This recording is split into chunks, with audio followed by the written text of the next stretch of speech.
Good morning, everyone, and welcome to Jennifer's Perspective. And today, my very special guest is Mr. Adam Chiocca. He is a high school teacher, author, and now the founder of the Chiocca Network. Adam and his wife, Maimuna, are the proud parents of two teenage boys. Adam is on a great mission, and that is to support thousands of Black and brown girls and young women that to help them to go forth with faith, confidence, and courage. Now, in 2019, Adam wrote and published his first book, 50 Days to a Better Life, and enjoyed appearing on TV morning talk shows while on a 3-month nationwide book tour.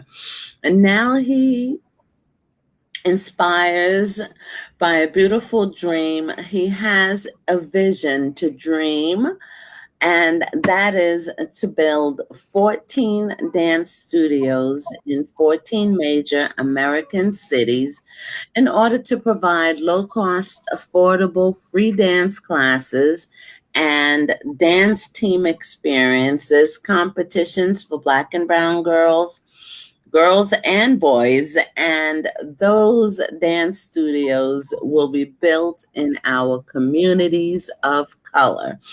It is all in his new book, 50 Days to a Better Investment.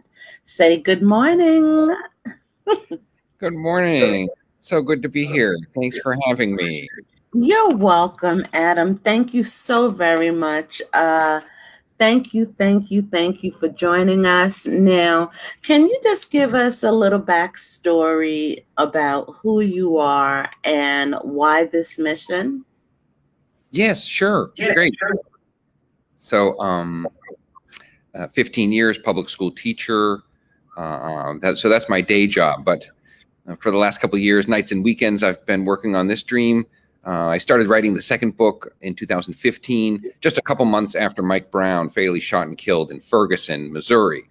We all remember Mhm. Ferguson. Mhm. That was hands up, don't shoot, because he had his hands up. And yeah, I was so upset about racism, and I had been for quite some time. I've been a student of African American history, 25 years, and um, just in prayers and meditations and reaching up to God, I've discovered a life purpose, and so I'm just so blessed and so honored. I feel like a vessel, like an instrument, and yeah, it's awesome. The mission I'm on. Thank you. You're welcome. Now, Adam, can you tell me in what cities do you plan on building these 14 dance studios for our young girls and young men and women? Yes, those are Boston, Philly, New York, DC, Baltimore, Atlanta, Charlotte, up to Chicago and Detroit, over to Los Angeles, back to Houston, Memphis, Tennessee, Birmingham, Alabama, and Jackson, Mississippi. Thank you. Now, have you currently built a studio in where are you right now? In Boston, Massachusetts? Right. So Boston, and I'm kind of at the beginning of the journey. So the book launch was just about a month ago, and I'm trying to find business partners and working on the first location.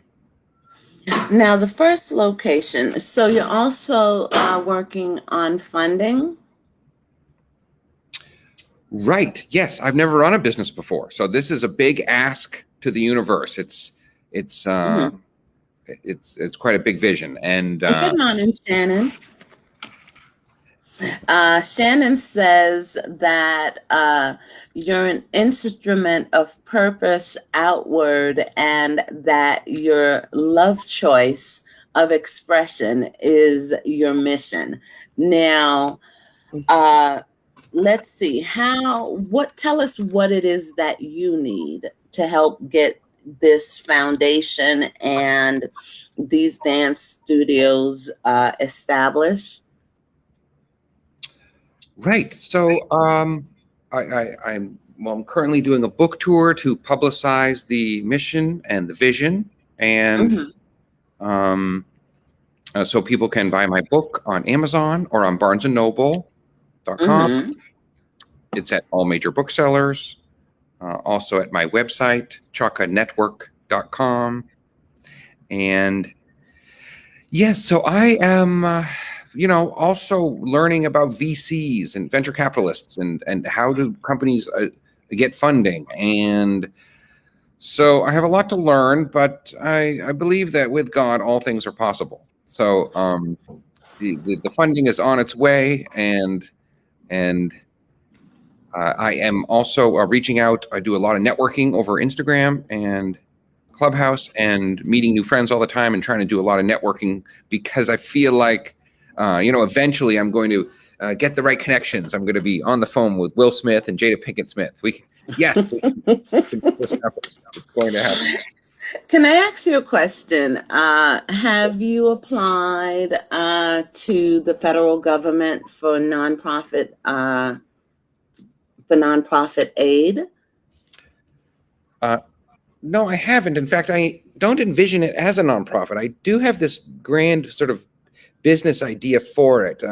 And I could be wrong about this. I do share in the last chapter of the book how I'm very open-minded. So perhaps it will go that way.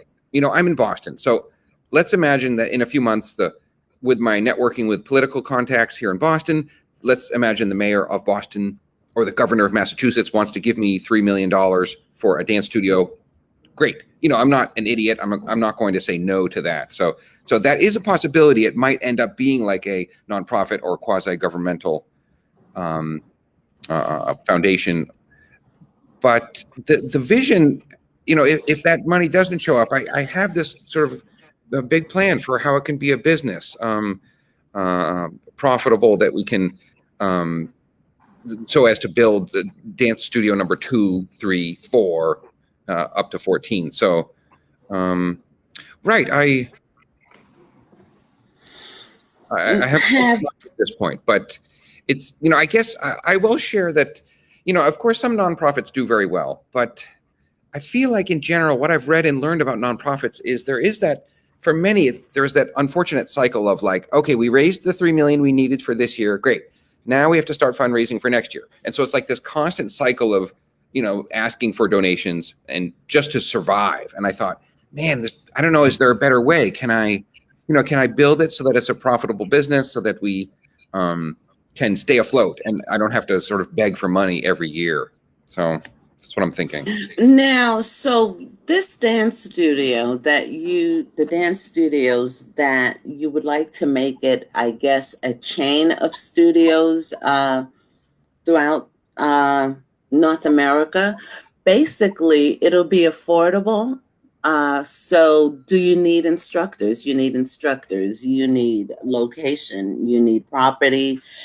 Have you reached out to any of these communities to connect with these communities to see if they can help you, I guess, to get your project off the ground and to actually lay the foundation? Right. So I've done really robust networking, reaching out to new people every single day. So there is a, interesting dynamic on Instagram where it's, not everyone is responsive and some people are, and they might have good intentions, but then they might not make an appointment. So it's a lot of follow-up. And so it's a lot of follow-up. Yeah, so I think I'm doing a good job. I've tried to reach out to anyone who seems organizations and like leaders in Boston, where I am, to start the first location, and then of course organizations that work in our communities of color. So here in Boston, that's Roxbury, Dorchester, Mattapan, Hyde Park. That's our Black and brown neighborhoods here in Boston. And so so I've been doing a lot of networking and meeting more people, and it feels good. It feels right. I think I'm on the right path, and I think it's going well. Well, have you connected with any of the, I guess, the educational institutions, the junior high school, the high schools, the superintendents of the educational system? Have you reached out to the local community centers, the local churches, the Boys and Girls Club? Right. Not yet for the schools. On my to-do list is the we have a Boys and Girls Club in Boston and other youth centers. Of course, with the pandemic, everything was closed, but of course, people are working from home, so that's on my, Even the local YMCA? yeah. So that's on my to-do list. Yep, I will be reaching out to. Shannon says, would reaching out to minority group associations? Right. Yes, that will happen. I've got a big list. I've sort of made an annual plan for this year of 21 where I am reaching out to those organizations and also thinking about celebrity connections for our sports here in Boston. So like the Boston Celtics, the Boston Red Sox, the New England Patriots. These are our, the professional football, basketball, baseball franchises. So I'm We love them. yeah, it's a lot of reaching out, and I think I'm on the right path, and it's going well. Thank you. Okie dokie. So have you put a team together to help you because you're going to need a team. You're going to definitely need a team with such a massive undertaking. You are going to need a team to help you, to assist you with I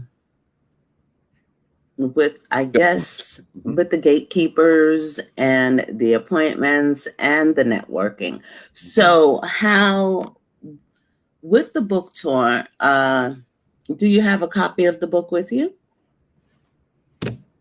You know what? I was doing an Instagram live and I left it in the car, not in my school bag.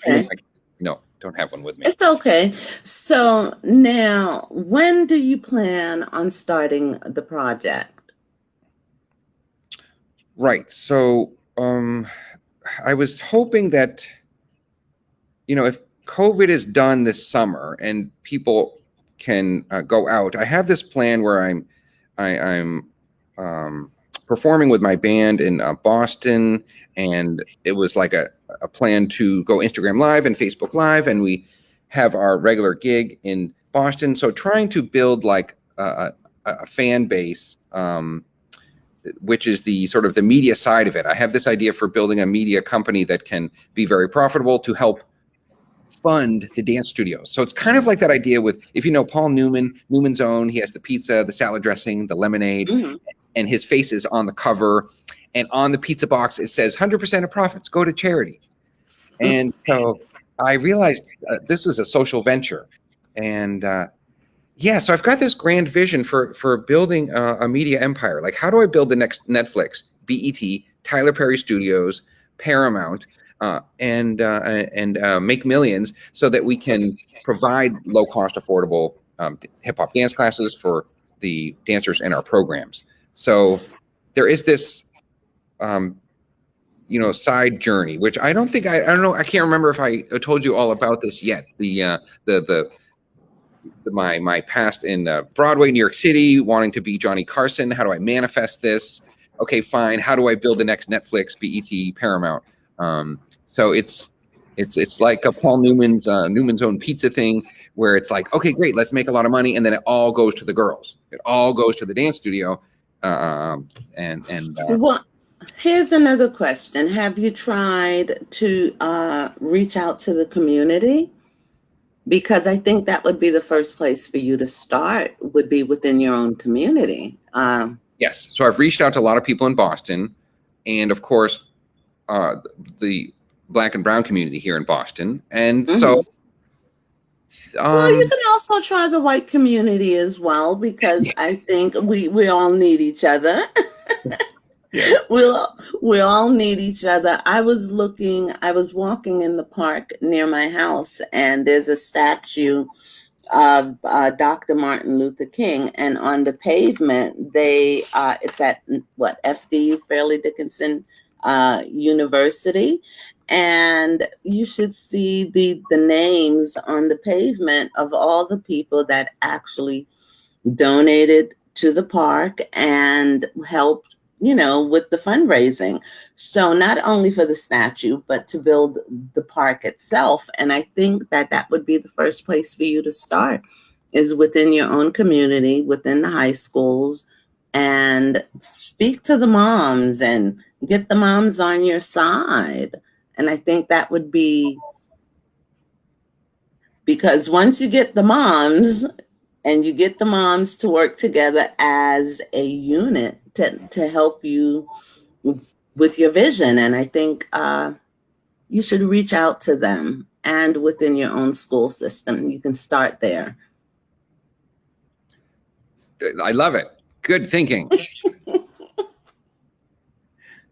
Now, let's see. Now, you also written another book. What is the name of that book? That my first book was 50 Days to a Better Life. Mm-hmm. And that was my sharing how I got sober. I was a drunk, an alcoholic 5 years ago, dealing with anxiety and depression. And so I went through a midlife crisis, but also a major personal transformation. So that's the news. I changed, I grew, I discovered my soul within, my spirit. And it was so powerful, so beautiful. I mean, I went from stress level 9 or 10 every day to like stress level 0. I'm on purpose now. I feel like I'm in alignment with God and the universe. Every day I'm doing the right things towards this mission to make it come true, and it's so awesome. I'm excited and inspired. So yeah, so my first book was I realized I could help others how to overcome alcoholism, stress, anxiety, depression. Now, with that, you went on your own spiritual journey to, what were your sources? How did you connect or reconnect with yourself? Thank you. I will share that. I think it's interesting how I wasn't even looking to find a book on how to quit drinking or how do I get sober. I was just in the self-help section at my library. I like audiobooks because I used to listen to books on my commute to work in the morning. And I just happened to come across Wayne Dyer. And so I discovered Dr. Wayne Dyer, and I loved what he had to say. And for when he spoke, it was like the truth. I'm like, oh my God, nobody ever told me the truth.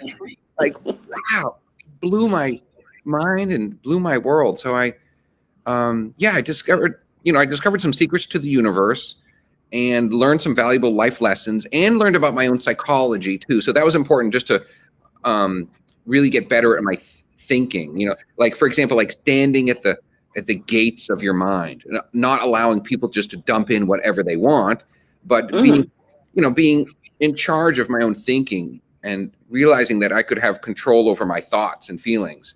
And it was liberating. It was awesome. As you can see now, I feel like I can take on the world.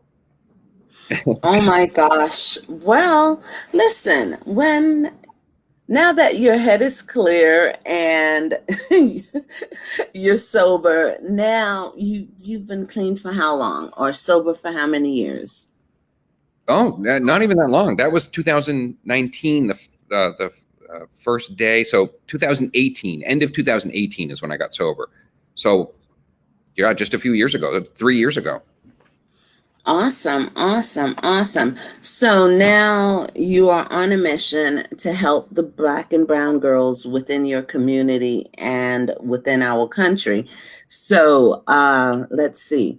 What is your next step or your next plan of action? Right. So, I was, thinking about like I've got this grand networking plan, right? So I'm like, I started January 1st sending Instagram DMs to Rihanna, J-Lo, Beyonce, Little Kim, and realizing, oh, I'm not going to be able to get through. Rihanna's not going to read my DMs. It's hard to cut through, so, and Rihanna has a team, and, it's like too hard to reach out to her. So I realized I could pivot and network with awesome. I could find bloggers and influencers and people who have podcasts like Jennifer Gray, and meeting new people all the time. You need a PR team. Amen. I love it. You need a PR team, and you also need a marketing strategist. And I think this would be a good place to start, not only within your community, but get a PR team, get a marketing strategist, and do some fundraising within your community and do a press release. That's not bad.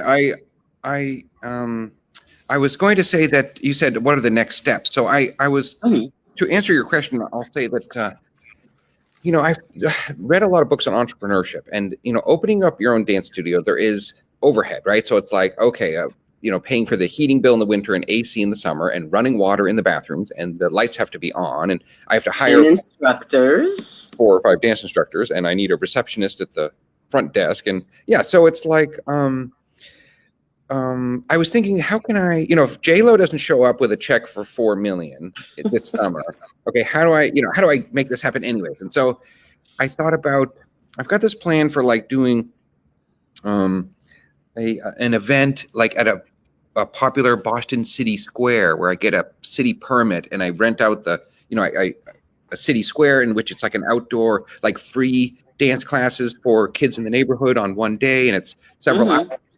And I have, interested dance instructors that would like to be hired, that it's sort of like part of their interview. Like I if they could show me, like, can you teach a group of kids, 10 or 15 kids, some dance moves? And well, I have speakers, and they connect their phone to it to play some music. And you can imagine cones, or it's like coned off, and perhaps hot dogs and hamburgers, and something like a community event where it's free dance classes.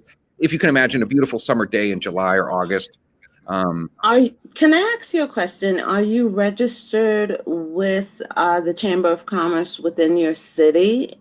Because you can speak to the event planner and they can help you. Okay, good point. I'll write that down. I hadn't thought about that. Thank you. You're welcome. Because then they can help you plan the event, and I guess they can also help you pick the location. Oh, really? Do they do that? Well, connect with them. Connect with your local Chamber of Commerce, register your business and the company, and I think that would be a good place to start.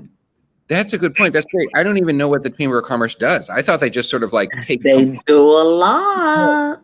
But thank you. They do a lot. Taught me something new today. Why, thank you, Ms. Gray. You're welcome. You're welcome.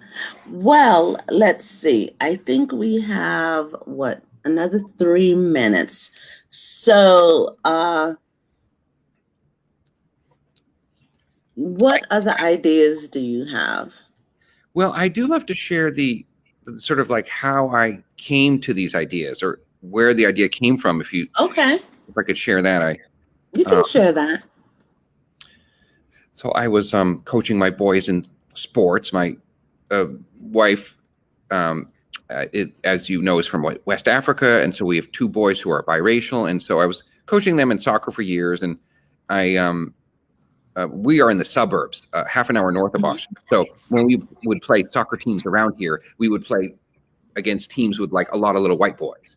So I often had that perspective, like my kid is the only black kid on the team, and no big deal. I mean, everyone was nice. It's not like I can say much about that. But I will say that around age 10, when my older one was age 10, we started doing AAU basketball. Did I tell you about this? You're familiar with AAU? Yes, I am. And so for folks that know AAU tournament, they do a tournament league, correct? Yeah. And they travel around the state or around the country. Yes, teams can travel tournaments and go to tournaments. So you could see 40 or 50 teams over a 3-day weekend. So if you can imagine, each team has got 13 boys, and it's more boys than girls, of course, it is basketball. But for me, it was the first time in my life as a white man that I got to see a youth basketball team with just like 13 black and brown boys on the team. Mm-hmm. Fantastic. It was wonderful. I, realized it's good enrichment. It's helping these boys become young men. They had like 4 coaches, well organized. The uniforms were amazing. And so many teams like that. So it was cool, but I was curious, what do we have for girls here in Boston? Mm-hmm. They do have AAU teams for girls, but it's not as many. It pales in comparison. And so at that time I saw the same thing in Pop Warner football. Again, we are off in the suburbs, and we'd play football teams mostly over the last 7 years with, against teams with like 45 little white boys. Okay, fine, no big deal. But then at that time we started to play against Brockton and Randolph, for anyone who knows Boston, and these are diverse communities right near Boston. And so first time as a white man that I got to see a youth football team with 45 black and brown boys. And again, fantastic, wonderful. 10 coaches, uniforms, awesome. They played well. It was so good to see all these opportunities for black and brown boys here in Boston. But again, I was curious, like, what do we have for girls? And so I discovered the popularity of hip hop dance. And as I told you, I drove all around Boston, and I found about 24 dance studios out in the suburbs, which I think is a lot for one city, 24 dance studios.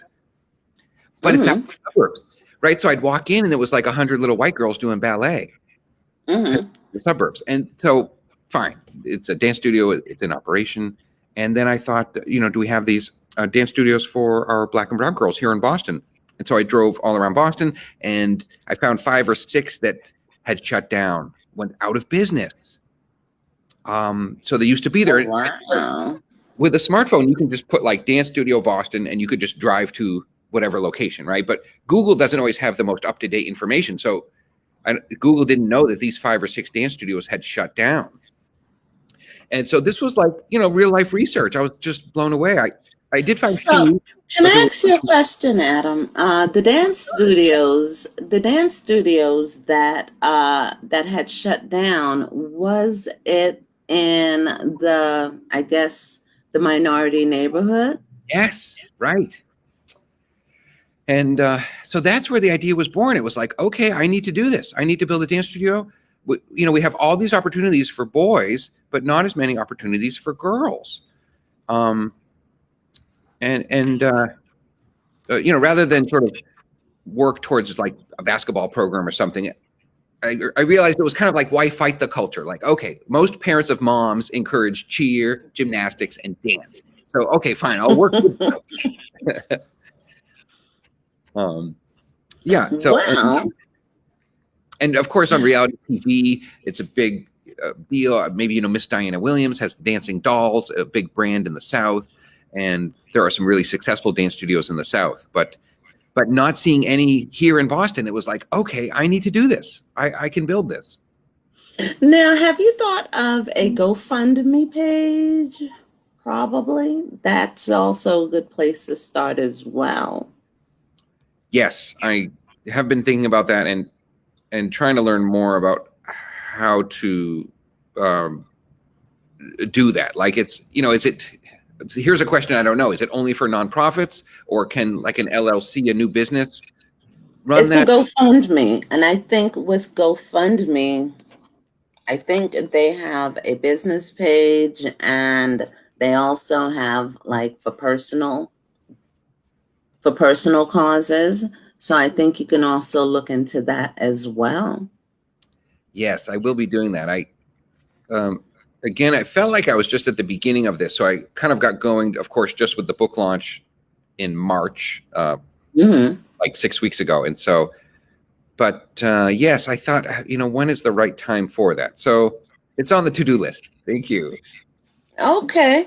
All right, then. Well, if someone wanted to connect with you or to contact you, how would they be able to connect with you? Sure. So I'm very active on social media. You can find me on Facebook or Instagram. Adam Chiocca, Chiocca. Chiocca. Chiocca, Adam Chiocca. Sorry, Adam. That's okay. No, everyone gets it all. Chiocca. Instagram, Mhm. Facebook, Twitter, and my website, chioccannetwork.com. And my books are on sale there at my website and also at Amazon and Barnes & Noble and Walmart and Target. Thank you. Awesome. Awesome. Well, Adam, thank you so very much for your time and thank you for your information. Thank you for the information. And let's see. I hope I'll be following you to find out what's going on with the update on the dance studios and Adam Chiocca. It's okay. What is it, Adam? Say it again. It's like chalk on a blackboard and then add an A. Adam Chiocca. Yeah. Adam Chiocca Dance Studios. Okay, then. All right, Adam. It was a pleasure. Thank you so much for your time and good luck. And remember, check with the Chamber of Commerce that is within your city. I think that would be the first place to start. Okay. And if you want to plan the event, they also have event planners that you can connect with within the Chamber of Commerce and connect with the PTA and let's see, the local, I guess, the local minority association groups within your community. Okay, and good luck. Thank you. Honor and respect. Oh, thank you, Jennifer. You're welcome. Thank you, Adam.